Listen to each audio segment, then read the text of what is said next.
बिस्मिल्लाहिर्रहमानिर्रहीम। अस्सलाम वालेकुम स्टूडेंट्स। आज 10th क्लास का केमिस्ट्री का पीबीए का पेपर था मॉर्निंग में, और ये मेरे सामने पेपर है और उसका सोल्यूशन हम देखेंगे इस वीडियो में। अगेन बायोलॉजी की तरह मुझे लगता है थोड़े से एक दो क्वेश्चन ज़रा टफ हैं, लेकिन बहरहाल फिर भी मैक्सिमम ऐसी चीज़ें थी जो आपको कल और इससे पहले वाली वीडियोज़ में बता भी चुका था। तो जल्दी से सोल्यूशन की तरफ चलते हैं। एक्सपेरिमेंट क्रोमेटोग्राफी वाला ही आया है, लेकिन ये डिफरेंट आ गया, लेड और कैडमियम वाला आ गया। अब इससे एक बात जो इवनिंग वाले जहन में रख लें कि आपने एक तो और चीज़ें जो डिटेल वाली हैं वो देख लें, साथ साथ नोट डाउन कर लें, वो आपको भी पेपर में पता होनी चाहिए।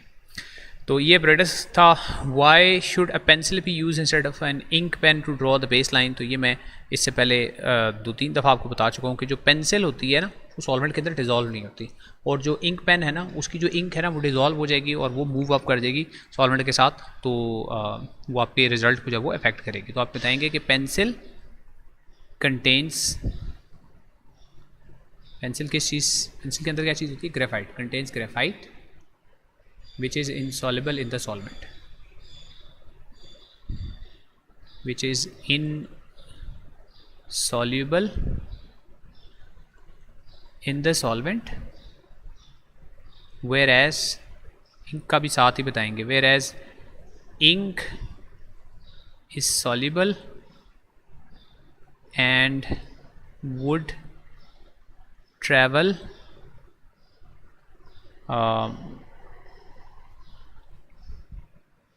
with the solvent on paper। Paper के ऊपर वो इंक, जो लाइन आपने इंक से अगर लगाई होती है तो वो भी ट्रैवल करके ऊपर चली जाती है, आपका रिजल्ट ठीक ना आता।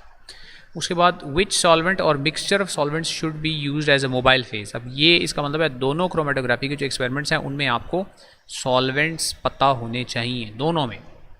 तो यूजुअली ये होता है वाटर के साथ कोई ऑर्गेनिक कंपाउंड होता है, तो यहाँ पर होगा वाटर एक, और इसके साथ वाटर के साथ आप लिख दें इथेनॉल या ब्यूटेनॉल लिख दें, इधर इथेनॉल लिख दें, वाटर प्लस इथेनॉल, ये सॉल्वेंट होता है वाटर प्लस इथेनॉल का। Which colour will be obtained for cadmium spot on the chromatogram. तो कैडमियम का जो स्पॉट है उसका कलर होता है येलो, येलो कलर का स्पॉट बनता है, और लेड जो है उसका ब्लैक कलर का स्पॉट बनता है, क्योंकि कैडमियम का जो आयन है ना वो कैडमियम का सल्फेट बना रहा होता है और वो येलो कलर का होता है, और लेड जो लेड सल्फेट बनाता है वो ब्लैक कलर का होता है, इस वजह से। अच्छा जी, उसके बाद calculate the RF value for lead and cadmium spots given the values. ये मैंने कल आपको फार्मूला भी लिख के बताया था और बताया था कैसे कैलकुलेट करना है। तो distance travelled by the lead spot is 5.4, तो RF वैल्यू लेड के लिए कैसे कैलकुलेट करनी है, उसका जो डिस्टेंस ट्रैवल्ड है 5.4, उसको आपने डिवाइड करना है 6.8 से, जो सॉल्वेंट फ्रंट ने डिस्टेंस ट्रैवल किया है उससे। तो 5.4 डिवाइडेड बाय 6.8, तो ये आता है 0.79। तो लेड के लिए आंसर आ रहा है 0.79। इसी तरह RF वैल्यू कैडमियम के लिए आपने कैलकुलेट करनी थी, RF वैल्यू फॉर कैडमियम, और वो आता है 3.6 डिवाइडेड बाय 6.8। तो 3.6 को आप 6.8 से अगर डिवाइड करें तो आपका आंसर आता है 0.53। ये दोनों RF वैल्यूज़ हैं जो आपने कैलकुलेट करनी थी। नेक्स्ट उसके बाद गैसेस वाला है, इसके भी आपको कलर्स वगैरह बताए थे, लेकिन इसमें एक दो चीज़ें साथ और ऐड उन्होंने कर दी हैं कि you have to use a damp litmus paper. What is a damp litmus paper. तो डैम्प का मतलब ये होता है, डैम्पनेस का वैसे इंग्लिश में मतलब क्या होता है कि कोई चीज़ गीली हो जाए, तो उसको हमने वाटर के ज़रिए डैम्प करना है। तो damp litmus paper is basically a moistened litmus paper. It is moistened, moisture से निकला है, मॉइस्टेंड लिटमस पेपर। और what is the damp litmus paper, explain. तो it is a moistened litmus paper which is damped by distilled water. Distilled water के ज़रिए उसको गीला किया जाता है, distilled water to detect gases. Gases को डिटेक्ट करने के लिए ज़्यादा इस्तेमाल हो रहा है एक्सपेरिमेंट में, हम इसीलिए इसको यूज़ कर रहे हैं। आगे उसके बाद है अमोनिया के लिए, why must the litmus paper be damp when testing ammonia. तो अमोनिया एक ऐसी गैस है, हम बेसिकली कर क्या रहे हैं, जो गैस जो भी होगी ना, हमने उस गैस को नहीं, हमने उसका एक मिनट में बताता हूँ, इसको मैं ज़रा रब कर लूँ। अच्छा, गैस है यहाँ पर, अमोनिया की गैस है, ठीक है। हमने उस अमोनिया की जो गैस है ना, डैम्प लिटमस पेपर में पानी मौजूद होगा, तो अमोनिया क्या करेगी, उस पानी के साथ ना रिएक्ट करेगी। तो अमोनिया जो है वो रिएक्ट पानी के बगैर करेगी ही नहीं, ठीक है। सो अमोनिया इज रिक्वायर्ड, नहीं, ammonia is required, sorry, water is required, water is required to dissolve ammonia. Ammonia को हमने डिज़ोल्व करना है, और डिज़ोल्व करके बनेगा क्या, forming NH4OH, ammonium hydro oxide. और ये जो अमोनियम हाइड्रो ऑक्साइड है ना, ये कलर चेंज करवाने में मदद देता है, तो डैम्प लिटमस पेपर होना इसलिए ज़रूरी है। Right, a chemical equation involve when lime water reacts with carbon dioxide. ये भी इक्वेशन भी कल आपको वर्कशीट्स के अंदर शायद नज़र आई हो।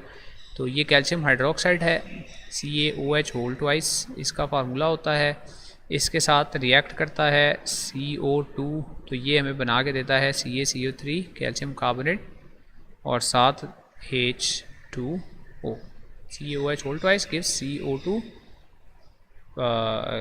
Plus CO2 gives CaCO3 plus H2O। How is carbon dioxide identified using lime water. तो कार्बन डाइऑक्साइड जो है वो टर्न्स लाइम वाटर मिल्की, ये भी हमने कल देखा था, टर्न्स लाइम वाटर मिल्की, ये लाइम वाटर को मिल्की कर देता है। How is chlorine gas identify using damp litmus paper. तो ये उसको डी कलराइजेशन कर देता है उसकी, या ब्लीचिंग कर लेता है उसकी, या वो ब्लू लिटमस पेपर को रेड कर देता है। Turns blue litmus paper to red, ये इस तरह लिखना, पूरा सेंटेंस लिखना, turns blue litmus paper red, या इट कॉजेज ब्लीचिंग ऑफ या बल्कि ये होता ही है कि ब्लू लिटमस पेपर पहले रेड होता है फिर ब्लीच हो जाता है। So it converts the blue litmus paper red and then bleaches it. Blue to red होता है और फिर कलर ही उड़ जाते हैं, ब्लीचिंग हो जाती है उसकी, ठीक है, ब्लीचेज इट। ये हो गया जी आपका सेक्शन ए कंप्लीट। उसके बाद सेक्शन बी के क्वेश्चंस हैं। A group of students conducted an experiment to determine the boiling point of ethanol and they are trying to assess its purity. What is meant by boiling point. तो boiling point क्या होता है, it is the temperature where the liquid changes its state to gas. So इसको लिखेंगे the temperature at which liquid changes to gas. अच्छा जी, उसके बाद है जी what is the approximate boiling point of pure ethanol. तो तकरीबन कुछ 78 डिग्री सेल्सियस इसका होता है, 78 डिग्री सेल्सियस यहाँ पे लिख रहा हूँ। उसके बाद आगे है what observation shows that the ethanol has reached it's boiling point. तो जब बॉइलिंग पॉइंट आ जाता है तो टेम्परेचर चेंज नहीं होता, तो टेम्परेचर बिकम्स कांस्टेंट। इसका आंसर है temperature does not change, temperature becomes constant. Bubbles भी बन जाते हैं, ज़ाहिर है, फॉर्मेशन ऑफ बबल्स भी लिखेंगे इसके साथ। अच्छा जी, how does impurity affect the boiling point of ethanol. तो अगर इम्प्योरिटी होगी तो बॉइलिंग पॉइंट जो है वो एक फिक्स बॉइलिंग पॉइंट के बजाय एक रेंज ऑफ बॉइलिंग पॉइंट्स हो जाएंगी, और वो बॉइलिंग पॉइंट 78 नहीं रहेगा। यानी the boiling point it boils at a range of boiling points, it boils at a range of boiling points, ठीक है, वो यूजुअली कम हो जाता है बॉइलिंग पॉइंट। नेक्स्ट है जी सब्लिमेशन। तो सब्लिमेशन होता है वो conversion of a solid directly into gas without the liquid state. तो conversion of a solid into gas, directly into gas, ये सब्लिमेशन कहलाता है। It is called sublimation. पूरा सेंटेंस बनाएंगे, ठीक है। How does impurity affect the melting point of a pure solid. तो again impurity से उसका जो मेल्टिंग पॉइंट है वो पहले से कम हो जाता है, ठीक है। It reduces melting point and it melts in a range of temperatures, ठीक है जी। What color flame does sodium produce। तो सोडियम के भी हमने इससे पहले जो है वो देखे थे, सारों के कलर ही देखे थे, लेकिन सोडियम का स्पेसिफिकली बताया था येलो कलर होता है। What happens to sand and salt during sublimation of mixture, तो जो नेफ्थलीन है ना वो तो हो जाएगा सब्लिमेट और सैंड और सॉल्ट रिमेन एज सॉलिड्स। ठीक है, तो आप लिख दें कि नेफ्थलीन सब्लिमेट्स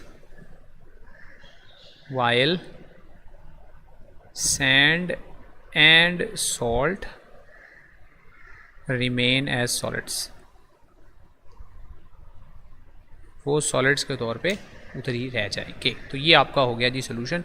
अब इवनिंग वालों के लिए जो है वो एक दो बातें कि आपने ये जो क्रोमेटोग्राफी वाला है उसका दूसरा एक्सपेरिमेंट क्रोमेटोग्राफी, एक तो ये है ना, एक इंक्स वाला है, उसमें आप देख लें सॉल्वेंट कौन सा है, लाजमी देख लें सॉल्वेंट कौन सा है। ठीक है जी, और दूसरा RF वैल्यू कैसे कैलकुलेट करनी है ये देख लें, और ये क्वेश्चन इंक क्यों यूज़ की है, और स्पॉट जो है वो छोटा स्पॉट क्यों होना चाहिए, थिन स्पॉट क्यों होना चाहिए, ये क्वेश्चंस मैंने वर्कशीट्स में भी और वीडियो में बताए हैं, वो साथ साथ आपने देख लेने हैं। ठीक है, तो best of luck for your paper and see you in the next video इंशाल्लाह।